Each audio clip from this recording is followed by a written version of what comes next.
Welcome to our podcast, Learn Biblical Greek, brought to you by Dr. William Stewart, the co-founder of Telios.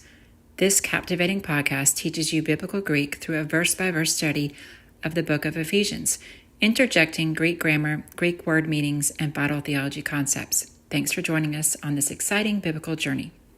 Your study will be more effective if you use the Greek text with the Bible word codes, either on the eSword download or Bible Hub website.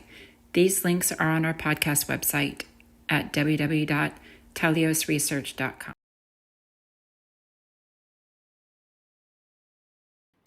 Hi, this is William Stewart, co-founder of Telios. Welcome back to our podcast on learning biblical Greek. This is the podcast where you can learn Greek, the grammar, about the words, all mixed with some theology. And we're doing this through the book of Ephesians, which is a great book, not only learning about Christ, salvation, but the Christian walk.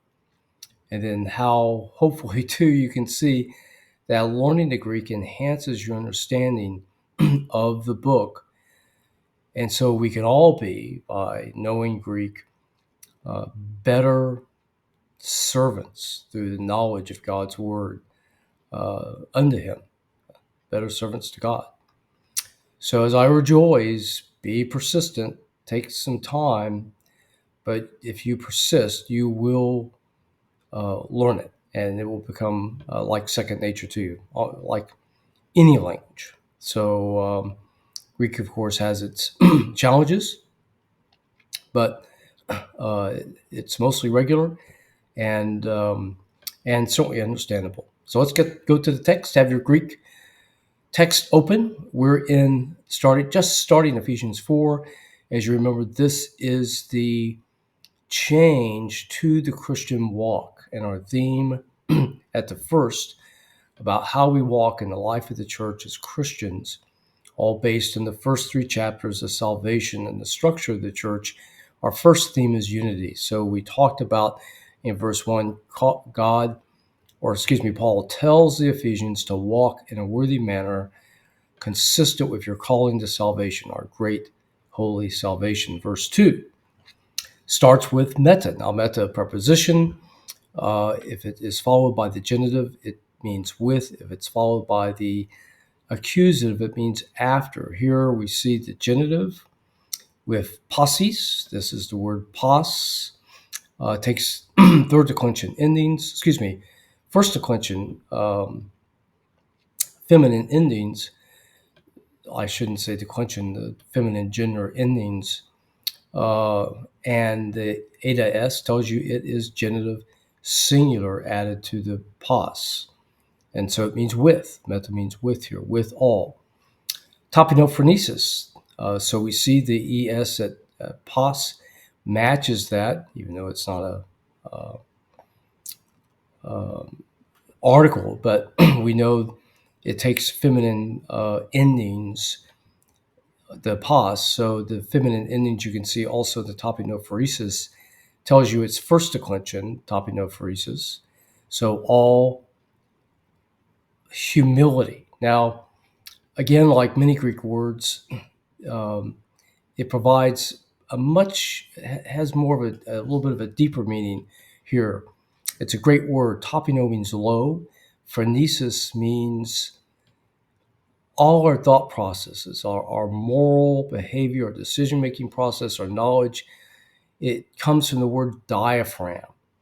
So diaphragm, the heart sits on the diaphragm. So in the Greek way of thinking, if your heart is who you are, its basis, its foundation is the diaphragm. So your morals, your knowledge, your decision-making skills is in the diaphragm, which then sets a foundation for who you are in your heart. So it means to low think according to, with basically your whole being, all your facilities. This is important because I think for the arrogant person, they make mistakes in business and with people because they're so arrogant, they miss the details about people and business ventures that will help them know who is good and what investments are good, what deals are good. The low thinker, the humble person or the poor, they have to be careful to survive. Okay, they don't have a lot of resources for which to depend to survive. They have to be careful day to day, and it tells us as Christians to do well. I think spiritually or professionally, we low think. We're looking at the details. We're always being vigilant and careful, and so it's a very useful word. Kai and protisos. Now, this is another important word. You see, it's also taking the genitive as a third declension, that os, and in the singular. It's generally translated as meek. This is a bad translation because meekness, like the meek shall inherit the earth, implies weakness. Non-Christians make fun of this because the meek's going to inherit the earth.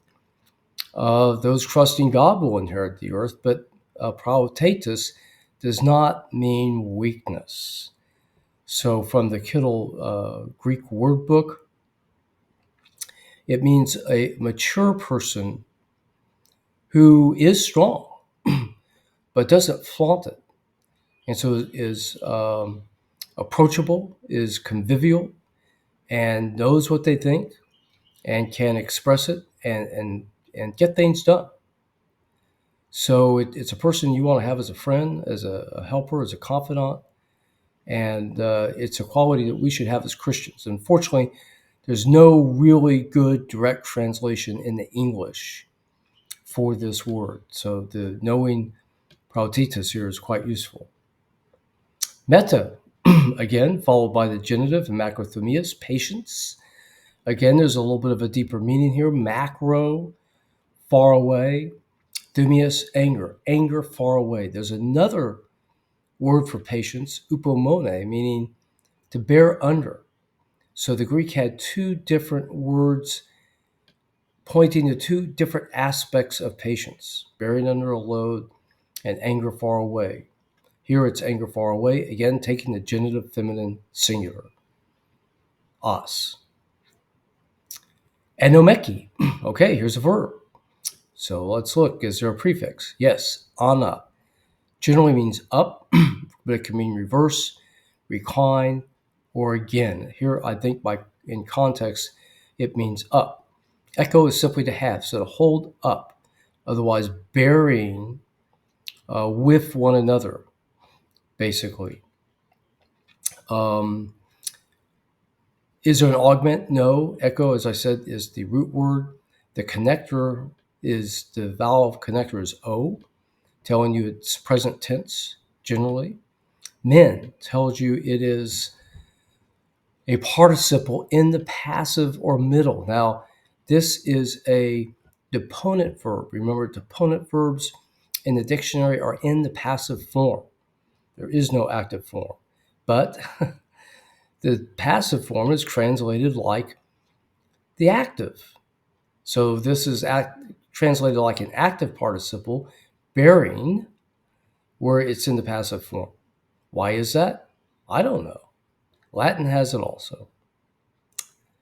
OI is the ending specifying the plural nominative masculine gender for the participle. So remember, participles have gender and number. So bearing, and then it's taking here, the next one is allelos with the omega n, and this is the, of course, the genitive plural ending. Why it's taking the genitive plural ending to mean bearing of one another, that's possible. There is occasionally the genitive can act as the direct object instead of the accusative, meaning this type and no other, basically, narrowing the focus of the direct object. So maybe bearing one another, maybe it's focusing on Christians themselves. In agape, so in as we always say, in, meaning on, at, by means of, in this case, probably in the love, inside, with love. Agape, as you know, and of course this is taking the dative, that eta ending is ostensibly the same as the nominative, but remember there's an iota there in the dative, puts an iota on the end of the vowel on the word, and it subscripts and on the end of the eta, sort of like the curly Q on the French C that you can have, or in Portuguese. So, but it doesn't show up in most Greek texts if there's no accent marks. So it looks like the nominative, but know that it's really the dative. So agape is that giving love with the other person in mind. And I always say that two really good verses to remember what biblical agape love is 1 John 5, 2 and 3. We know we love other people when we are obedient. And our love is first out of knowledge. It's not godly love is first knowledgeable, not emotional. We are obedient, and we love by the facts to do our best for others. Philippians 1, 9.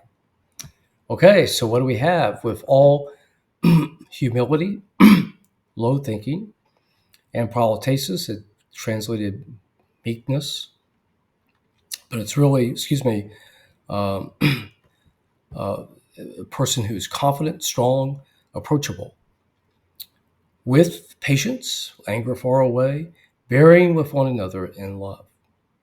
Wow, great verse, a good goal and prayer for all of us.